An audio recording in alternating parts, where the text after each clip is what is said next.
लद्दाख में चीन की करतूतों को देखते हुए अमेरिका ने हमारे देश से दोस्ती का फर्ज अदा करने का फैसला कर लिया है। एलएसी के करीब माओ के वारिसों की बढ़ती साजिशों के बाद अमेरिका ने बहुत बड़ा फैसला किया है।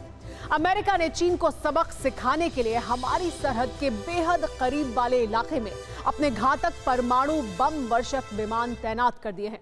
ये विमान करीब 29 घंटे का सफर तय कर अमेरिका के मिजूरी एयरबेस से डिएगो गार्सिया पहुंचे हैं। मालदीव के करीब डिएगो गार्सिया में अमेरिका का एयरबेस है। खास बात यह है कि एक बॉम्बर अपने साथ 16 परमाणु बम ले जा सकता है और एक बार उड़ान भरने के बाद ये पूरे चीन को निशाना बना सकता है। अमेरिका के सबसे घातक विमानों की तैनाती ऐसे वक्त में हुई है जब 2 दिन पहले ही बीजिंग की तरफ से अपने जनरलों को साउथ चाइना सी में पहले गोली न चलाने का फरमान जारी किया गया था। ऐसे में अमेरिका जिनपिंग की दहलीज तक अपने बॉम्बर्स क्यों ले आया, ये रिपोर्ट देखिए।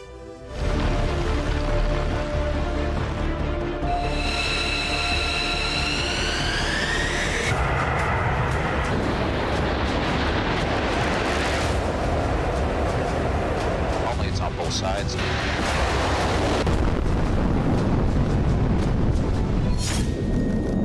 अमेरिका के सबसे घातक बॉम्बर्स की ये उड़ान चीन का नामो निशान मिटाने का ट्रेलर है। वादों, दावों और बातों का दौर अब बीत चुका है। चीन की गुस्ताखियां कम ना होनी थी, ना हुई, इसीलिए अमेरिका ने अब तो कर दिखाया है, जिसकी कल्पना चीन ने शायद ही की होगी।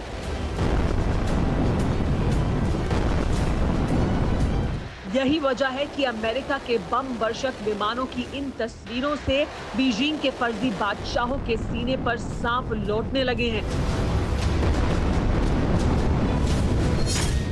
क्योंकि सुपर पावर के इस शेर की दहाड़ से अब बीजिंग की मीनारें थर्रा रही हैं।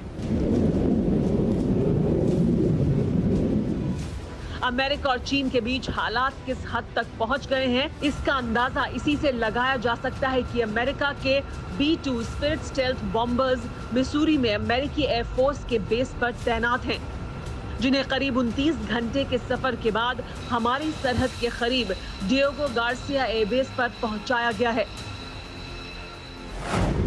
डिएगो गार्सिया हिंद महासागर में द्वीप समूह है, जिसका फासला हमारी सरहद से करीब 2000 किलोमीटर है। डिएगो गार्सिया पर कोई स्थायी आबादी नहीं है, लेकिन यहाँ अमेरिकी और ब्रिटिश फौज के बेस हैं, जहाँ दोनों देशों के 4000 से ज्यादा जवान तैनात हैं। अमेरिका के कई बड़े वॉरशिप यहाँ पहले से ही तैनात हैं। अब अमेरिका ने अपने सबसे घातक बम वर्षक विमानों को यहाँ तैनात कर चीन को क्लियर मैसेज दे दिया है। सवाल ये है कि अमेरिका के इतने बड़े फैसले की वजह क्या है? अमेरिका के सबसे घातक जंगी बेड़े साउथ चाइना सी में तैनात हैं। अमेरिका का सबसे ताकतवर एयरक्राफ्ट कैरियर यूएसएस निमित्ज से लेकर रोनाल्ड रीगन तक चीन की सरहदों के चक्कर काट रहे हैं। ऐसे में क्यों परमाणु हथियार ले जाने में सक्षम बॉम्बर की तैनाती अमेरिका को करनी पड़ी है? बड़ा सवाल यही। ये तस्वीरें चीन की सबसे बड़ी मिलिट्री ड्रिल की हैं, जिसमें पीएलए की ईस्टर्न थिएटर कमांड हिस्सा ले रही है। खास बात यह है कि चीन की ये ड्रिल 5 दिन तक चलनी है, जिसमें सभी तरह के टैंक, तोपों के साथ ही फाइटर प्लेन हिस्सा ले रहे हैं। खास बात यह है कि चीन की ये ड्रिल ताइवान के करीब हो रही है। माना जा रहा है कि मिलिट्री ड्रिल की आड़ में चीन ताइवान के खिलाफ जंग छेड़ सकता है, ताइवान के कई द्वीपों पर कब्जा करने की कोशिश कर सकता है।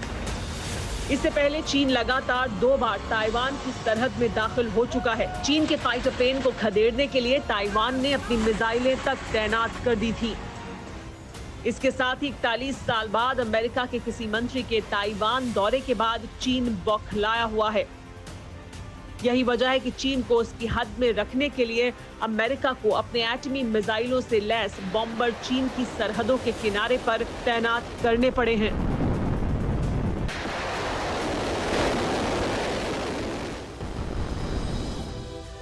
न्यूज़ टॉप 9 रोज सुबह 7 बजे और शाम 7 बजे सिर्फ TV9 भारतवर्ष पर।